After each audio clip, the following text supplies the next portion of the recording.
Hello friends, welcome back my YouTube channel MK sir inspiration. तो friends, आज के इस वीडियो में हम 12th केमिस्ट्री के टॉप 25 क्वेश्चन को देखने वाले हैं। सारे क्वेश्चन मोस्ट इंपॉर्टेंट क्वेश्चन हैं और सभी क्वेश्चन क्या है, आपके ऑब्जेक्टिव क्वेश्चन हैं और ये क्वेश्चन दोस्तों आपके प्रीवियस ईयर में आए हुए क्वेश्चन हैं। तो वीडियो बहुत ही मज़ेदार होने वाली है, इस वीडियो को एंड तक देख लेना और आपको PDF कहाँ से मिलेगी ये भी हम आपको वीडियो के एंड में बता देंगे। तो चलिए वीडियो स्टार्ट करते हैं और सारे क्वेश्चन को हम एक एक करके देख लेते हैं।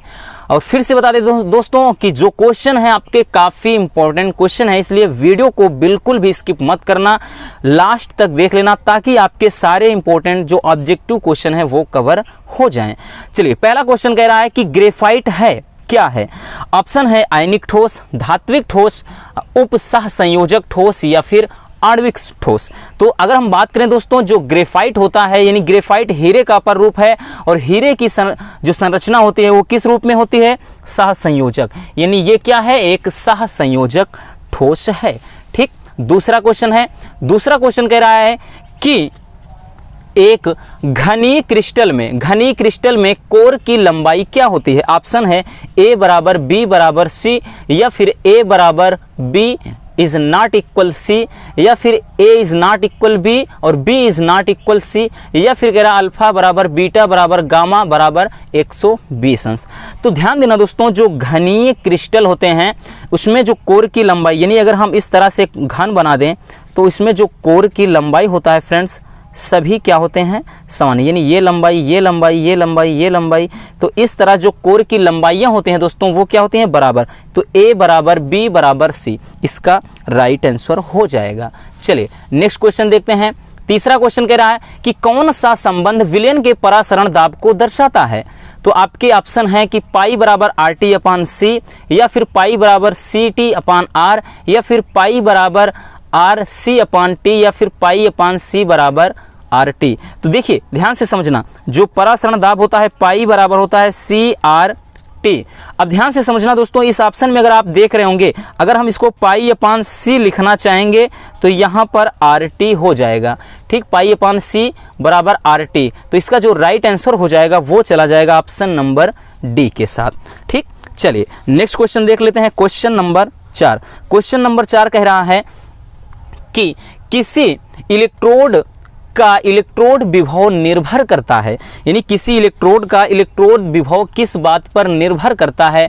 ऑप्शन है धातु की प्रकृति पर, मोलरता पर, विलयन के ताप पर, इन सभी पर। तो ध्यान से समझना दोस्तों, जो इलेक्ट्रोड विभव होता है वो धातु की प्रकृति पर भी निर्भर होता है, मोलरता पर भी, विलयन के ताप पर भी।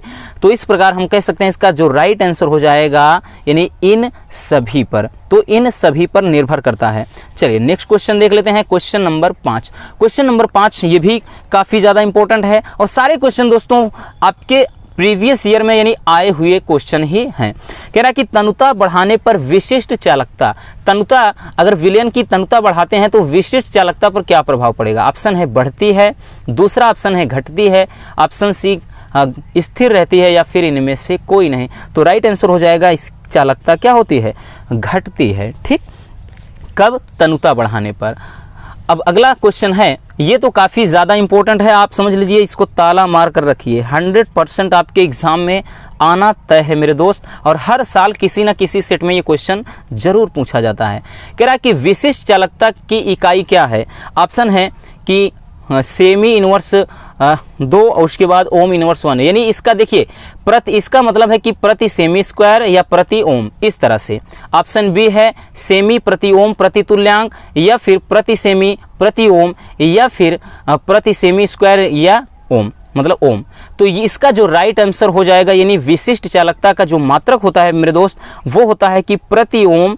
क्या होता है, प्रति ओम प्रति सेमी। ठीक है ना, क्या होता है कि प्रति ओम, प्रति ओम का मतलब क्या है, ओम इनवर्स 1। ठीक है ना, प्रति ओम का मतलब क्या है, ओम इनवर्स 1 और प्रति सेमी का मतलब सेमी इनवर्स 1। तो इस तरह से ऑप्शन आपका कौन है, ये है, यानी सेमी इनवर्स 1 ओम इनवर्स 1। तो इसका राइट आंसर हो जाएगा कि प्रति ओम प्रति सेमी। अब इसका ऑप्शन हाँ देखते हैं कि क्वेश्चन नंबर 7। क्वेश्चन नंबर 7 दोस्तों ये भी काफ़ी इंपॉर्टेंट है। कह रहा है कि ताप बढ़ाने पर वेग स्थिरांक, ताप बढ़ाने पर वेग स्थिरांक में क्या प्रभाव पड़ता है। ऑप्शन कह रहा कि ए है बढ़ेगा, ऑप्शन बी घटेगा, या फिर सी कह रहा अपरिवर्तित रहेगा, या फिर इनमें से कोई नहीं। देखिए ताप बढ़ाने पर जो वेग स्थिरांक होगा, यानी जितना ज़्यादा ताप बढ़ाएंगे वेग स्थिरांक उतना ही अधिक बढ़ेगा। तो इसका राइट आंसर हो जाएगा दोस्तों ऑप्शन नंबर ए। चलिए अब हम देख लेते हैं क्वेश्चन नंबर 8 को। क्वेश्चन नंबर 8 कह रहा है कि प्रथम कोटि की अभिक्रिया के लिए वेग स्थिरांक का मात्रक क्या है। यह भी आपका काफी ज्यादा इंपॉर्टेंट क्वेश्चन है दोस्तों कि प्रथम कोटि की अभिक्रिया के लिए वेग स्थिरांक का मात्रक क्या होता है। अब की बार भी पूछा गया था बोर्ड एग्जाम में आपके। ऑप्शन है कि मोल प्रति लीटर प्रति सेकेंड। देखो लीटर इनवर्स 1 का मतलब प्रति लीटर, मोल प्रति लीटर प्रति सेकेंड, या फिर कह रहा है कि लीटर मोल इनवर्स, या फिर सेकेंड इनवर्स यानी लीटर प्रति मोल प्रति सेकेंड, या फिर प्रति सेकेंड, या फिर मोल प्रति लीटर। तो इसका जो राइट आंसर हो जाएगा दोस्तों प्रथम कोटि की अभिक्रिया के लिए वेग स्थिरांक का जो मात्रक होता है वो होता है, क्या होता है, प्रति सेकेंड। क्या होता है दोस्तों, प्रति सेकेंड। ठीक, अब देखते हैं क्वेश्चन नंबर 9 को। क्वेश्चन नंबर 9 क्या कह रहा है दोस्तों, इसमें बोल रहा है कि शून्य कोटि की अभिक्रिया के लिए वेग स्थिरांक, ध्यान से समझना, वो प्रथम कोटि की अभिक्रिया था, यहां पर शून्य कोटि की अभिक्रिया है। तो शून्य कोटि की अभिक्रिया के लिए वेग स्थिरांक क्या होगा। ऑप्शन है मोल लीटर प्रति सेकेंड, प्रति मोल लीटर प्रति सेकेंड, या फिर मोल प्रति लीटर प्रति सेकेंड, या फिर मोल सेकेंड। तो इसका जो राइट आंसर हो जाएगा फ्रेंड्स वो हो जाएगा मोल प्रति लीटर प्रति सेकेंड। ठीक है ना, मोल प्रति लीटर प्रति सेकेंड। अब देखते हैं क्वेश्चन नंबर 10 को। ये क्वेश्चन जो 10 है ये भी काफी ज्यादा इंपॉर्टेंट क्वेश्चन है। इसमें क्या पूछ रहा है, इसमें पूछ रहा है कि प्रथम कोटि की अभिक्रिया के लिए वेग स्थिरांक तथा अर्ध आयु काल में क्या संबंध होता है।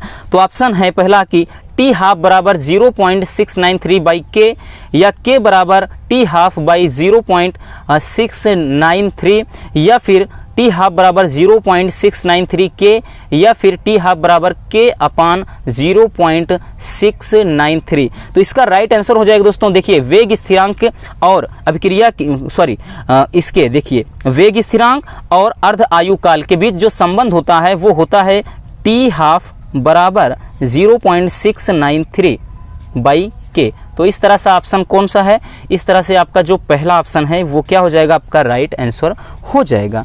अब देख लेते हैं कि क्वेश्चन नंबर 10 को।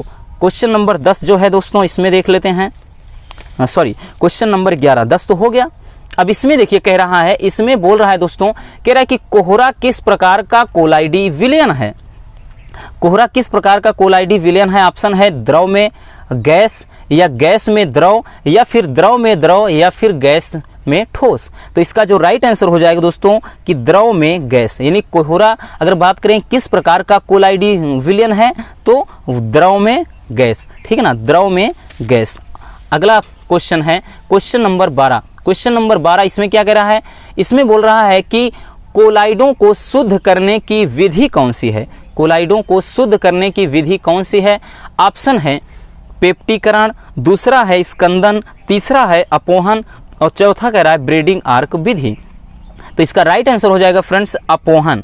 ठीक, कोलाइडों को शुद्ध करने की जो विधि है उसे अपोहन कहते हैं। नेक्स्ट क्वेश्चन कि जल विरोधी कोलाइड कौन है। जल विरोधी कोलाइड कौन है। ऑप्शन है स्टार्च, गोंद, स्टेनिक ऑक्साइड, या फिर जिलेटिन। तो ध्यान देना दोस्तों, स्टेनिक ऑक्साइड इसका राइट आंसर हो जाएगा, SnO2। ठीक, स्टेनिक ऑक्साइड इसका राइट आंसर हो जाएगा, स्टेनिक ऑक्साइड। तो चलिए हम नेक्स्ट क्वेश्चन को देख लेते हैं।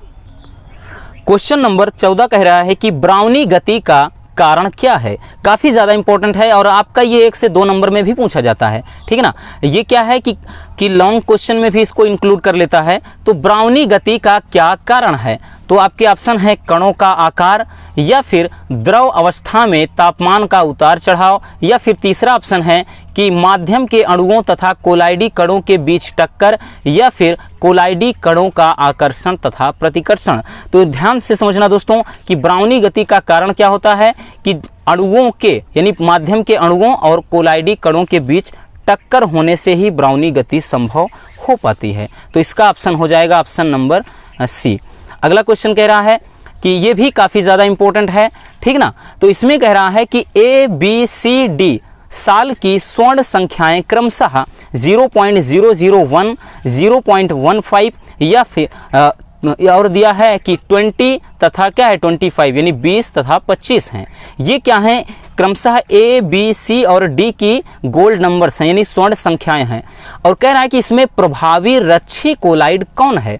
तो ध्यान से समझना दोस्तों, जिस भी साल की यानी जिस भी पदार्थ की स्वर्ण संख्या सबसे कम होगी, जिस भी पदार्थ की स्वर्ण संख्या सबसे कम होगी दोस्तों, वही सबसे अधिक प्रभावी होगा। यानी ए की जो गोल्ड नंबर है वो 0.001 है, तो इसका मतलब सबसे अधिक प्रभावी रच्छी कोलाइड कौन हो जाएगा, ए हो जाएगा। तो option number 20 the right answer. चलिए क्वेश्चन हम 16वां देख लेते हैं।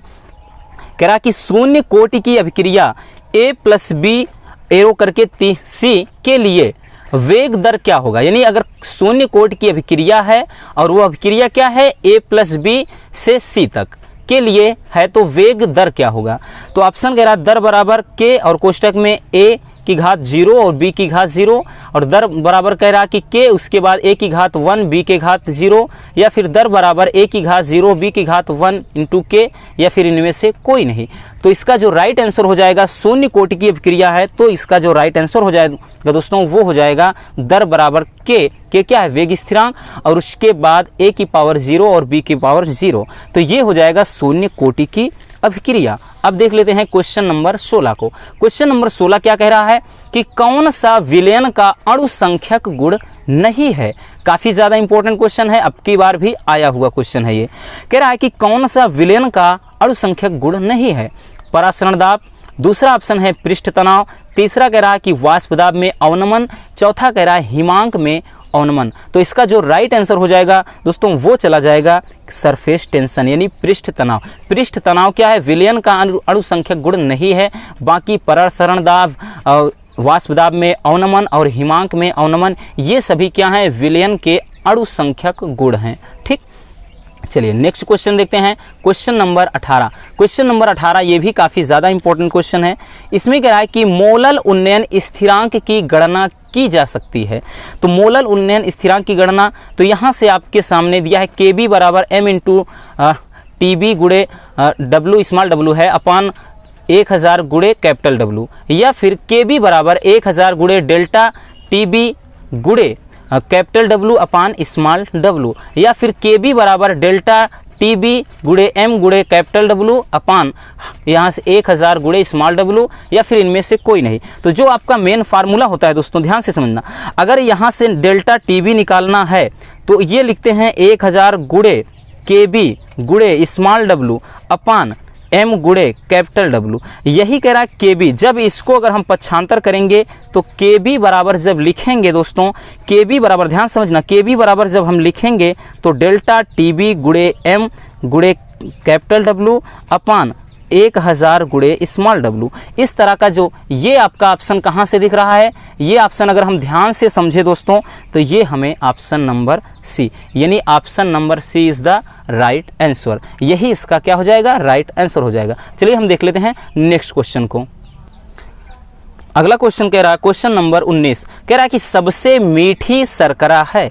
ऑप्शन है ग्लूकोज, दूसरा है माल्टोज, तीसरा है फ्रक्टोज, या फिर चौथा है सुक्रोज। ये भी क्वेश्चन अब की बार आया था। देखिए क्वेश्चन क्या है, पिछले हमने दोस्तों 2 से 3 साल के क्वेश्चन पेपर को उठा करके उनमें से न्यूमेरिकल जो आपके ऑब्जेक्टिव क्वेश्चन है वो रखा है। तो कुछ क्वेश्चन अब की साल के भी हैं। तो इसमें जो राइट आंसर हो जाएगा सबसे मीठी शर्करा, तो इनमें से सबसे जो मीठी शर्करा है दोस्तों वो है फ्रक्टोज। और आप सभी को बता दूं, फ्रक्टोज को फलों की शर्करा भी कहा जाता है, सुक्रोज को केन शुगर यानी गन्ने की शर्करा बोला जाता है दोस्तों, और ग्लूकोज को अंगूर की शुगर, ग्रेप्स शुगर यानी अंगूर की शर्करा कहा जाता है, और माल्ट को ये माल्ट शुगर, ये भी एक मीठी शर्करा है। ठीक, माल्ट शुगर को माल्टोज कहा जाता है। ठीक, अगला क्वेश्चन है क्वेश्चन नंबर 20। क्वेश्चन नंबर 20 कह रहा है कि हमारे शरीर में रिजर्व ग्लूकोज का काम करता है? कौन करता है? ऑप्शन है सुक्रोज, स्टार्च, ग्लाइकोजन, फ्रक्टोज। तो हमारे बॉडी में रिजर्व ग्लूकोज के रूप में स्टोर होता है ग्लाइकोजन। ग्लाइकोजन क्या होता है? वो रिजर्व ग्लूकोज का काम करता है। ठीक, चलिए नेक्स्ट क्वेश्चन देख लेते हैं। Question number 21। क्वेश्चन नंबर 21 कह रहा है एंजाइम होते हैं। एंजाइम क्या होते हैं? ऑप्शन है कार्बोहाइड्रेट, प्रोटीन, वसा या साल्ट यानी लवण। तो एंजाइम क्या होते हैं दोस्तों? एंजाइम क्या हैं? एक प्रकार के प्रोटीन होते हैं। तो एंजाइम क्या होते हैं? प्रोटीन। तो इसका ऑप्शन हो जाएगा ऑप्शन नंबर बी। क्वेश्चन 22 देख लेते हैं। कह रहा है कि विटामिन ए की कमी से होने वाला रोग है। ऑप्शन है स्कर्वी या फिर एनीमिया या फिर बेरी या फिर रतौंधी। तो इसका राइट आंसर हो जाएगा ऑप्शन नंबर डी। ठीक, अगला देखते हैं क्वेश्चन नंबर 23। क्वेश्चन नंबर 23 कह रहा हाथ से गैस है, यानी कौन सी इनमें से लाफिंग गैस है, हाथ से गैस है? तो ऑप्शन है NO, N2O, NO2 या फिर N2O5। तो इसका जो राइट आंसर हो जाएगा वो हो जाएगा क्या? N2O। ठीक, N2O यही क्या है? हास्य गैस है। अगला क्वेश्चन है क्वेश्चन नंबर 24। क्वेश्चन नंबर 24 दोस्तों कह रहा है कि सबसे दुर्बल हाइड्रोहेलिक अम्ल है। सबसे दुर्बल हाइड्रोहेलिक अम्ल कौन सा है? ऑप्शन है HI, HBr, HF या HCl। तो सबसे दुर्बल हाइड्रोहेलिक जो एसिड है दोस्तों वो है HF। ठीक है ना, क्या है? HF। अगला क्वेश्चन देख लेते हैं दोस्तों। क्वेश्चन नंबर 25 यानी आज का लास्ट क्वेश्चन कह रहा है कि लैंथेनाइड श्रेणी में सामान्य ऑक्सीडेशन नंबर्स क्या होती हैं? यानी सामान्यता क्या होता है? ऑक्सीकरण अवस्था कितनी होती है? किनकी? लैंथेनाइड की। यानी लैंथेनाइड श्रेणी में सामान्य ऑक्सीकरण अवस्था क्या है? ऑप्शन है +1, +2, +4, +3। तो राइट आंसर हो जाएगा +3। तो बस उम्मीद करता हूं कि ये वीडियो आपको काफ़ी ज़्यादा पसंद आई होगी। सो इसकी PDF भी हम आपको टेलीग्राम ग्रुप में सेंड कर देंगे।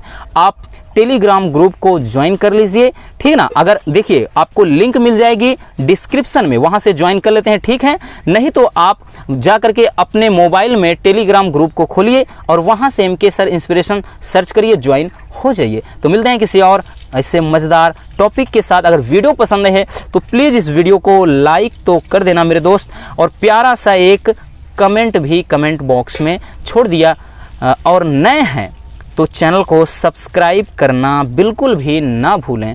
ठीक ना, मिलते हैं किसी और मज़ेदार टॉपिक के साथ। जय हिंद।